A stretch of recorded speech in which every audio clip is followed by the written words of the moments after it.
అంటే మీకు అర్థమయ్యే భాష చెప్పాలా. మీ బలిజోడు పార్టీ పెట్టి కష్టపడుతున్నాడు. పోయినసారి భీమవరం గాజువాక డబ్బులు ఖర్చు పెట్టలా. జగన్మోహన్ రెడ్డి గారు ఆయన అసెంబ్లీలో రావడానికి వీల్లేదని చెప్పి గాజువాకలో 100 కోట్లు, భీమవరం 100 కోట్లు ఖర్చు పెట్టారు. ఆయన ఓడించినాయి. ఈ రోజు ఆయన పిఠాపురం నిలబడ్డాడు. పిఠాపురంలో కాపులు బలిజుల ఓట్లు 80,000 నుంచి 90,000 ఓట్లు ఉంటాయి. చాలా కసిగాను కక్షతో ఉంటారు. వాళ్ళు కొడతారు, మామూలు జనం కాదు అక్కడ ఉన్నోళ్ళు. అక్కడ ఎలాగోలా ఓడించాలి. దగ్గర 1,000 కోట్ల రూపాయలు కూడా అడిగి ఉన్నాడు జగన్మోహన్ రెడ్డి. దానికి బాధ్యత ఎవడి పెట్టారంటే ఇప్పుడు మీకు ఎంపీకి నిలబడ్డ మిథున్ రెడ్డి గారు. ఆయన గారు ఇక్కడెక్కడో పీలే రథం తీసుకొచ్చి పొంగనూరు రథం తెచ్చి పిఠాపురంకి రెండు పాలు కలిసి చూసారా. పొంగనూరు తెచ్చి పిఠాపురంకి వేశారు. ఆయన మొత్తం పైన ఇన్ఛార్జ్ అంట. ఒక్కొక్క మండలం వంగా గీత చూస్తారంట, ఒక మండలం ఇంకోటి చూస్తారంట, ఒక మండలం ఒకటి చూస్తారంట. అంటే డబ్బు పెట్టి దౌర్జన్యం, అంటే రాయలసీమలో అలవాటు పడ్డారు కదా డబ్బు దౌర్జన్యంతో గెలవటం. డబ్బు పెట్టి దౌర్జన్యం చేసి పిఠాపురంలో పవన్ కళ్యాణ్ గారిని ఓడగొడదామని చెప్పారు. అంటే మనలోంచి వచ్చిన ఒకడిని, సమాజాన్ని మంచి చేద్దామని వచ్చిన ఒకడిని డబ్బుతో, దుర్మార్గంతో, దౌర్జన్యంతో అక్కడ వాడిని నాశనం చేద్దాం, అసలు నాయకుడిని గెలవనీయకుండా చేసి ఆ పార్టీని కూకడ వేలతో సహా లేపేద్దామని చెప్పని ఒక భయంకరమైన దుర్మార్గం ఆలోచన చేస్తాంలో ప్రధాన పాత్ర మీ మిథున్ రెడ్డి. అలాంటి ఇక్కడ ఎంపీగా నిలబడ్డాడు. మీకు సాటి బలిజోలుగా సిగ్గు శరం అంటూ ఏమైనా ఉంటే వాడికి ఓట్లేదు. ఇక మీరు ఆలోచించుకోండి. ఇక నా నోటి నుంచి ఎక్కువ బూతులు వస్తాయి వద్దు, అంతవరకు చాలు. మనం బలిసిపోవడం పుట్టామనుకుంటే మన బలం ఏంటో చూపించాలా. ఒకప్పుడు ఈ రాజంపేట ఎంపీ సెగ్మెంట్ ఎవరిది? సాయి ప్రతాప్ ఎన్నిసార్లు గెలిచాడు ఇక్కడ? ఈ రాజంపేట ఎంపీ సెగ్మెంట్ మంది, మన బలిచోల్ది. మనం బలహీనంగా ఉండి మన చేతగాని తరం వల్ల అది ఇంకో చేతికెళ్ళి మళ్ళీ ఏదో రోజు మనం సాధించుకుంటాం, ఏం పర్వాలా. కాకపోతే ఈరోజు BJP party Kiran Kumar Reddy, BJP party national party, అందరికి అవకాశాలు వస్తాయి, ఏం పర్వాలేదు, నష్టమేం లేదు. ముందు ఒక మా బీజేపీ పార్టీ నాయకత్వం మారనివ్వండి, రాబోయే రోజుల్లో మళ్ళీ మనకే అవకాశాలు వస్తాయి. రేపు అందరూ కలిసి ఒకే మాట మీద ఉండి మన రాజంపేట ఎంపీ సెగ్మెంట్ ని బలంగా బీజేపీ పార్టీ గెలిపించాలని చెప్పని కోరుకుంటున్నాను. ఈ మన కులస్తుల్నే డబ్బుతో ఎత్తబడితే ఏమైనా చేద్దామని చెప్పని అనుకుంటున్న వాళ్ళకి చెప్పుతో సమాధానం చెప్పేటట్టుగా మీ పరిస్థితి నడుము బిగించాలని చెప్పని మిమ్మల్ని మరీ కోరుకుంటూ ఒకసారి ఆ కృష్ణదేవరాయల మహానుభావులు తలుచుకోండి. ఆ పెద్ద రాజులు, చక్రవర్తులు హిందూ ధర్మాన్ని, హిందూ మతాన్ని ముస్లింస్ దండయాత్రల నుంచి దక్షిణ భారతదేశంలో హిందూ ధర్మాన్ని కాపాడిన, విజయనగర సామ్రాజ్యాన్ని నడిపిన జాతి ఈ బలిజ జాతి. అంతకంటే వాళ్ళకంటే రాక్షసులు ఏం కాదు ఇల్లే, అంతకంటే పెద్ద పోటుగాళ్ళు ఏం కాదు ఇల్లే. దానికే నిలబడ్డోళ్ళమ్మ. నిలబడి దక్షిణ భారతదేశానికి ఈరోజు గుళ్ళు గోపురాలు బతుకున్నాయంటే, ధర్మం బతుకుందంటే అది మనమే కారణం. దానికి మూలాల కారణం ఏంటంటే, మీరు మధుర మీనాక్షి అమ్మవారి గుడికి వెళ్ళండి. ఆ గుడి ముందు అమ్మవారి విగ్రహం ముందు తిరుమల నాయకర్ విగ్రహం ఉంటుంది. ఏ గుడికన్నా పో తమిళనాడు పెద్ద గుళ్ళకి నాయకర్ విగ్రహాలు ఉంటాయి. అమ్మవారి దేవతల ఎదురుగా విగ్రహాలు చెక్కుంటాయి. అడగండి వీళ్ళు ఎవరు అని. ఆ విగ్రహాల రూపంలో ఉన్న మనుషులు దండం పెట్టి నిలబడి ఉంటారు. ఎవరు వీళ్ళని అడగండి, వాడు నాయకర్ అని పేరు చెప్తాడు. నాయకర్లు అంటే మన వాళ్ళు, బలిజ నాయకర్, మన కులస్తులు. అర్థమైందా? ఆ జాతి నుంచి వచ్చాం. కొంచెం ఆ పౌరుషాన్ని కొంచెం మళ్ళీ గుర్తు తెచ్చుకొని కొంచెం ముందుకెళ్ళండి. రేపు రాబోయే ఎలక్షన్స్ లో మీ ఉనికిని కాపాడుకోండి. మీ మదనపల్లి బాగా అనుబంధం, ఎప్పుడు వస్తూనే ఉంటాం. కాకపోతే మా దగ్గర స్నేహితుడు, నాకు ఆత్మీయ స్నేహితుడు మా హర్ష్ కుమార్ లేడు. హర్ష్ కుమార్ మీరందరూ గుర్తుపెట్టుకోవాల్సిన మనిషి. నాయకత్వ లక్షణాలు ఉన్నాయి. ఇప్పుడు వచ్చిన ఆయన హోటల్లో దిగుతా, చిరంజీవి గారితో పాటు ఆ హోటల్ ఓపెనింగ్ కూడా వచ్చాను. ప్రజారాజ్యం నుంచి స్నేహితుడు నాకు, మీ ఊరితో మదనపల్లితో అనుబంధం అని. అట్లాగే తర్వాత ఇక్కడ ఉన్న బలి సంఘం పెద్దలు అందరితో రెగ్యులర్గా ఇటు మన పొంగునూరు, సదువు, సోమల, అంబాలపల్లి, అంగళ్ళు, బీటీఎం, ఈ ఊళ్ళని బాగా అనుబంధం. వాయిల్పాడు చుట్టుపక్కల ఊళ్ళని రెగ్యులర్గా వస్తుంటాం ఈ ప్రాంతాలకు. ఈ రోజున మన ఎలక్షన్ దృష్టిలో రావడం జరిగింది. మొదటి నుంచి బీజేపీ పార్టీతో కొంత నాకు అనుబంధం ఉంది. ఎందుకంటే నాకు నమ్మకం, జాతీయ పార్టీలతోనే రాజ్యాధికారం సాధించగలుగుతాం. పేద కులాలం ఇక్కడ ఉన్న మన శక్తి సరిపోవట్లేదు. ఈ 70 ఏళ్ళ నుంచి 2-3 కులాలు చేస్తూ ఉంటున్న వ్యవస్థ. దాన్ని ఢీకొనాలంటే మన ఒక్క శక్తి చాలు. మనకు వేరే మండ కావాలి, బలం కావాలి. ఒకప్పుడు కాంగ్రెస్ పార్టీలోనే బలిజోలు కాపులకు ముఖ్యమంత్రి వచ్చే అవకాశం వచ్చింది. అది మనం కొంచెంసేపు ఆగదు, మనం చేతులారా పాటు చేసుకున్నాం అవకాశాలన్నీ. ఇప్పుడు కాంగ్రెస్ చాలా వీక్ అయింది. బీజేపీ పార్టీ ఒక దేశంలో ఎక్కడ కూడా ఏ పార్టీ కూడా ఎంత బలమైన వ్యవస్థగా రూపకల్పన బలంగా ముందుకు పోతున్నారు. అటుగా సమాజానికి ఉపయోగపడే మంచి పనులు, దేశానికి ఉపయోగపడే మంచి పనులు చేస్తున్నారు మోడీ గారు. కానీ అక్కడికి వెళ్లి ఢిల్లీకి వెళ్లి పెద్దల్ని కలిసి ఆర్ఎస్ఎస్ వారు నాకున్న పరిచయాలతో ఆంధ్రప్రదేశ్, తెలంగాణలో, దక్షిణ భారతదేశంలో ఉన్న ఈ కాపు బలిజ జాతి ఎంత ఉంది, తమిళనాడులో ఎంతమంది ఉన్నారు, కర్ణాటకలో ఎంతమంది ఉన్నారు, కేరళ ఎట్లా ఉన్నారు, తెలంగాణ ఎట్లా, ఆంధ్ర ఎట్లా ఉన్నారు, వాళ్ళందరికీ ఒక రికార్డు ఇచ్చి ఇంత అతిపెద్ద జాతికి ఉన్న మేము మీ కళ్ళకి కనపడట్లేదా? వెంకయ్యనాయుడు గారికి ఎవరెవరు అంటున్నారు, అంటే వాళ్ళు కమ్మనాయుడు, మీరు బలిజనాయుడు కనపడలేదా మీకు అని చెప్పని బీజేపీ పెద్దలు వెళ్ళి కలిసి వాళ్ళకు రిపోర్ట్ ఇస్తే దాని మీద వాళ్ళు క్షుణ్ణంగా స్టడీ చేసుకున్న తర్వాత అమిత్ షా గారు నిర్ణయం తీసుకున్నారు. అతిపెద్ద జాతిగా ఉండి అధికారంలో దూరంగా ఉంది మీరే, కాబట్టి మీకు నాయకత్వం ఇస్తాం, మా పార్టీని అందుబాటులో పెట్టుకుని మీరు రాజ్యాధికారం సాధించుకోండి. అంటే ఇది బయట ఎవరికి తెలియని విషయం. ఆ కోణంలోనే ఆ రోజున లక్ష్మణ్ గారికి ఇచ్చారు, తెలంగాణలో కె లక్ష్మణ్ గారు, బండి సంజయ్ గారికి ఇచ్చారు. మీరు చూశారుగా బండి సంజయ్ని 3వ ప్లేస్ 4వ ప్లేస్ లో ఉన్న బీజేపీ మన బలిజోడి దెబ్బ ఎట్లాంటిదంటే 1వ ప్లేస్ 2వ ప్లేస్కి వచ్చేసింది. అతన్ని తీసేయడంతోనే మొన్న తెలంగాణలో చాలా సీట్లు పోయింది. మంచి గుర్తింపు తెచ్చుకున్నాడు మన వాళ్ళ నుంచి వచ్చిన మనిషి. లక్ష్మణ్ గారిని కూడా అధ్యక్ష స్థానం తీసేసినా భారతదేశం మొత్తం పొలిటికల్ అఫైర్స్ కమిటీ 10 మంది ఉంటే దాంట్లో ఇప్పుడు ఆయన ఒకడు రాజ్యసభ ఇచ్చారు. అంటే మన కులానికి అత్యంత ప్రాధాన్యత ఈ రోజుకి ఇస్తున్నారు, వాళ్ళు ఇంకా ఇస్తున్నారు. ఈ కులం చేయి పవన్ కళ్యాణ్ గారిని ఇప్పటికి వాళ్ళు పట్టుకుని నా తమ్ముడు పవన్ కళ్యాణ్ అంటే మోడీ గారికి ఎవరు లేరే, పవన్ కళ్యాణ్ గారిని పక్కన పెట్టుకుంటే జరగలేదు ఆయన. అంటే మన కాపులు బలిజలకు ఇస్తున్న ప్రాముఖ్యత ఇక్కడ కన్నా లక్ష్మీనారాయణ గారికి ఇచ్చారు. సోమవీర్రాజు అంటే మనోడే.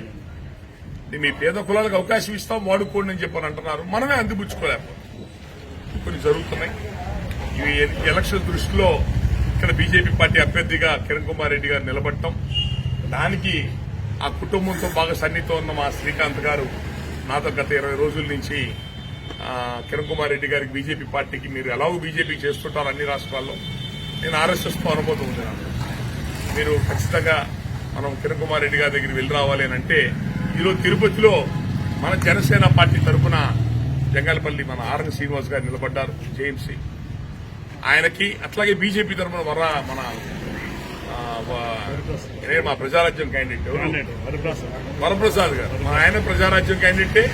జంగాలపల్లి శ్రీనివాసు ప్రజారాజ్యం క్యాండిడేటే. మాకు ప్రజారాజ్యం ప్రాడక్ట్లు చూడండి. అంటే మనకంటూ ఒక పార్టీ ఉంటే అలా నాయకులు తయారు చేసుకోవచ్చు. ప్రజారాజ్యం వల్ల ఏం పోయింది, నష్టపోయామన్నారు. ప్రజారాజ్యం వల్ల 50,000 మంది నాయకులకు ఎదిగారు, గుర్తుపెట్టుకోండి. వేరే పార్టీల్లో వార్డు మెంబర్ కూడా ఎవరు బాధ్యతలు. ప్రజారాజ్యంలో టౌన్ అధ్యక్షులు ఇచ్చారు, జిల్లా సెక్రటరీలు ఇచ్చారు, నాయకత్వం పెంచారు. అందువల్ల మనకంటూ వేదిక ఉండే అవకాశాలు అంత లోతుగా ఆలోచించే స్థితి మన దగ్గర లేదు. ఆ పార్టీ ఉండుంటే ఈ రోజు మనకి ఈ బాధలు లేవు. చిరంజీవి గారు ఎప్పుడో ముఖ్యమంత్రి అయ్యేవాడు, అన్ని బాగుండేవి. ఆ పార్టీ తీర్చిదా నిద్రపోలేదు, రాష్ట్ర అధికారం అందించడం కలిసి. కాబట్టి వాళ్ళకి అటు మన వరప్రసాద్ గారికి బీజేపీ పార్టీకి, జంగాలపల్లి శ్రీనివాస్ గారికి జనసేన పార్టీ ఇద్దరు సపోర్ట్ గా తిరుపతిలో ఈరోజు చాలా మన బలిజ వాళ్ళతో, బలిజ కులస్తులతో 3,000 మందితో అతిపెద్ద సమావేశం జరిగింది తిరుపతి. పొద్దున అందరం కలిసి సమావేశంలో పాల్గొని ఇప్పుడు మదనపల్లి రావడం జరిగింది. మదనపల్లి బీజేపీ ఆఫీసులో మన బీజేపీ పార్టీకి రాజంపేట ఎంపీగా ఇచ్చిన కిరణ్ కుమార్ రెడ్డి గారి సపోర్ట్ గా ప్రెస్ మీట్ పెట్టి మన కులస్తులందరూ కూడా వచ్చారు అక్కడికి.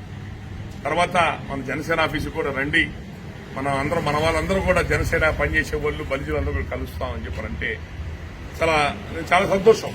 నేను చాలా రోజు మంది పెద్ద గెట్ టుగెదర్, ఇది చాలా రోజు ఎక్కువ మంది కలవటం. ఎప్పుడు వచ్చినా మా అచ్చుకుమార్ గారి హోటల్కి వచ్చి 10-20 మంది కలిసి వెళ్ళిపోతుంటాం. ఈసారి అదృష్టం ఏంటంటే మీ అందరి యొక్క ఇంట్రెస్ట్ బాధ్యత వల్ల ఎక్కువ మందిని కలవగలిగాను. నేను చెప్పగలిగే అంశాలు 2-3 విషయాలు బాగా సీరియస్ గుర్తుపెట్టుకోండి. అంబేద్కర్ గారు చెప్పారు, ఏ కులం అయితే అధికారానికి, రాజ్యాధికారానికి, రాజకీయాలకు దూరంగా ఉంటుందో ఆ జాతి కాలగర్భంలో కలిసిపోద్ది. వాడి డబ్బున్నా, ఆస్తులున్నా, జనం ఉన్నా, అంగబలం ఉన్నా ఉపయోగం లేదు. రాజకీయ బలం లేని జాతులు కనుమరుగైపోతాయి. అంబేద్కర్ గారు చెప్పిన మాట ఇప్పుడు జరుగుతుంది చాలా జాతుల్లో. అది ఈ రోజున కోస్తా జిల్లాల కాపులో ఒకటి ఉందే మా సామెత. వాడు ఎవడంటే కింద పడ్డా కూడా చెయ్యి పైకి లేపి నాదే పై చేయన్నట. కింద పడ్డా కూడా మా కోస్తా జిల్లాల కాపులో ఇంకా మేము చెయ్యి పైకి లేపుతున్నాం. ఇంకా ఊరుకునేది లేదు. అందువల్ల ఏదో భయపడుతున్నారు. ఈ రాయలసీమల బలిజలు ఇటు 4 నియోజకవర్గాలు, అటు కోస్తా జిల్లా 2, ఒంగోలు, నెల్లూరు 6 జిల్లాల్లో ఒక్క సీట్ ఇవ్వకపోయినా, సీట్ ఇవ్వకపోతే నాకు బాధ అనిపించట్లా. సీట్ ఇవ్వలేదని ఎదురు తిరగట్లేదు, అది నా బాధ.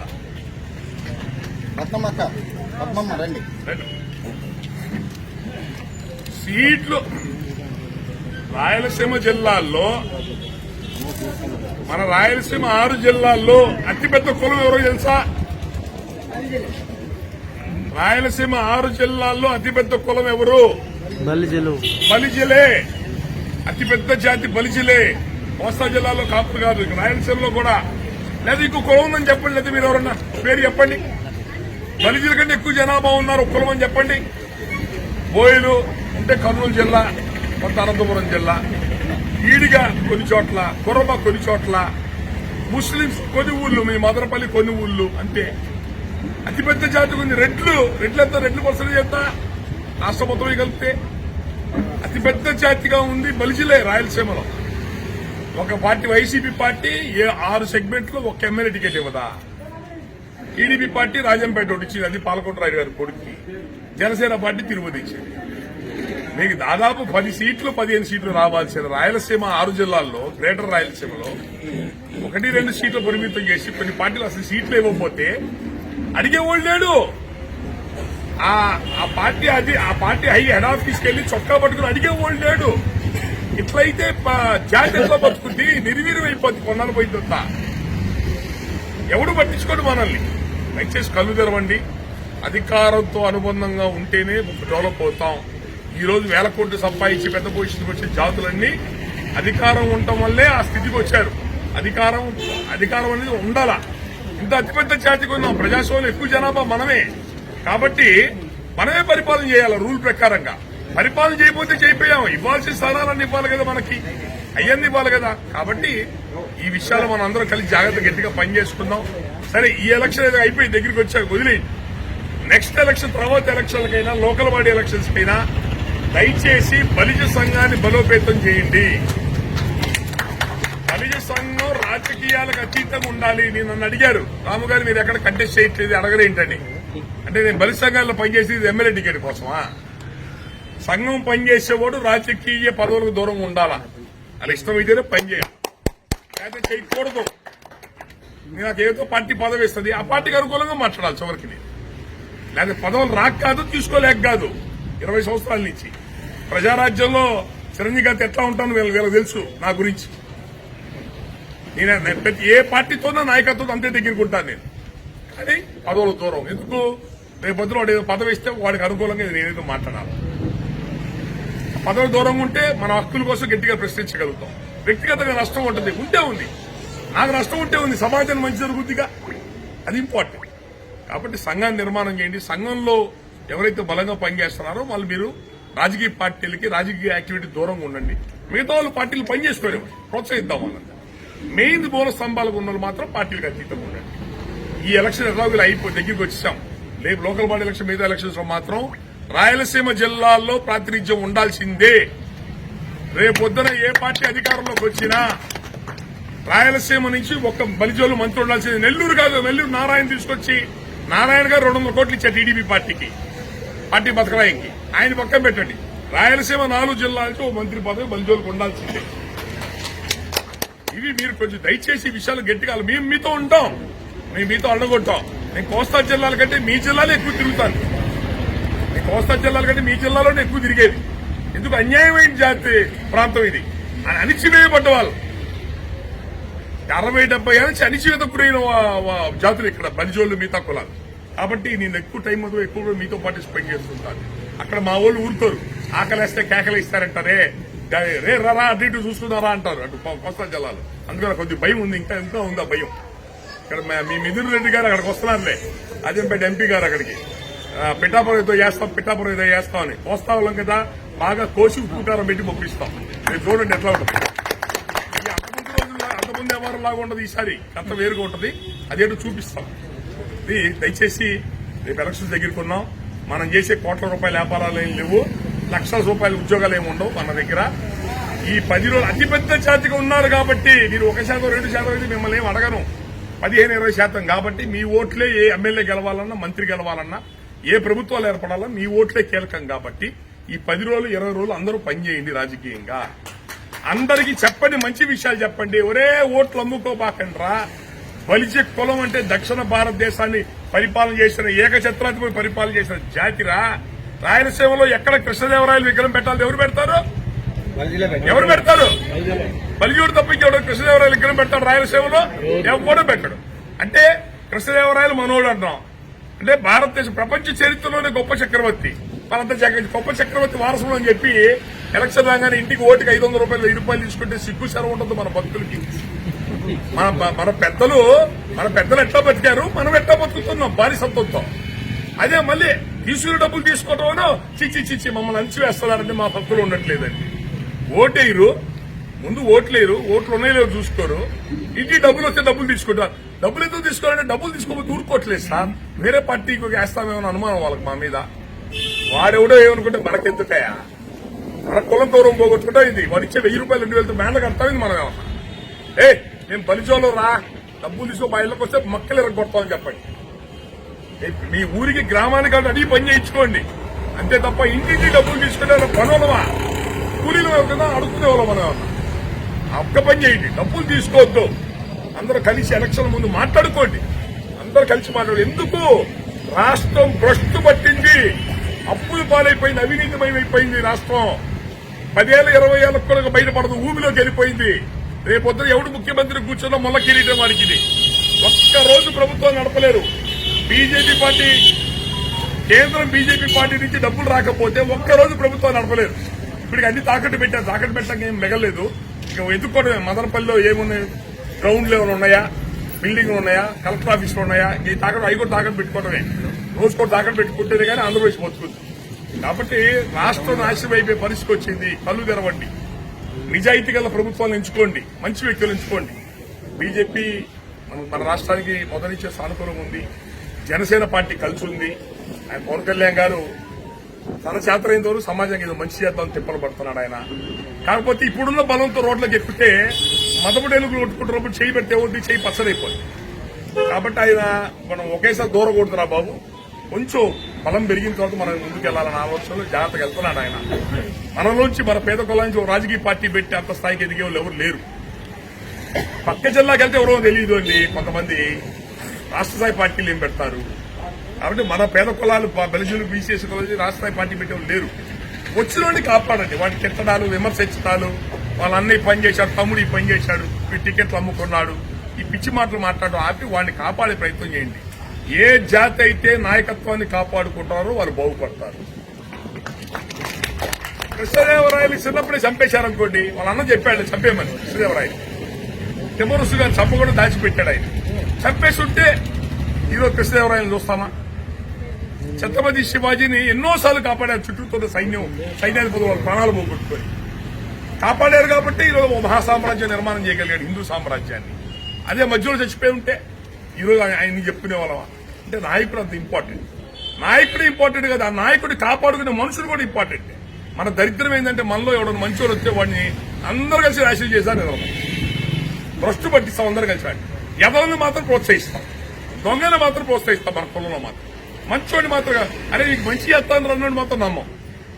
ఈ కొన్ని చెడు అలవాట్లు ఉన్నాయి, దానివల్లే కులం పాడి. ఆ మనలోంచి వచ్చే నాయకత్వాన్ని కాపాడుకో. వాడిని జాగ్రత్తగా చిన్న దీపం చేతులు అడ్డం పెట్టండి, ఆ మొక్కకి చేతులు అడ్డం పెట్టి కాపాడండి. అదే పెద్ద వృక్షమే మనందరూ నీడ పండ్లు ఇస్తుంది. నాయకత్వం లేని జాగ్రత్తలు బాగుపడవు. మీరు 2 కోట్ల మంది ఉన్న ఉపయోగం లేదు. నాయకుడు అనేవాడు సరైన నాయకుడు లేకపోతే 2 కోట్లు 4 కోట్లు ఉంటే ఏమైంది? క్రమశిక్షణ లేని జాతి.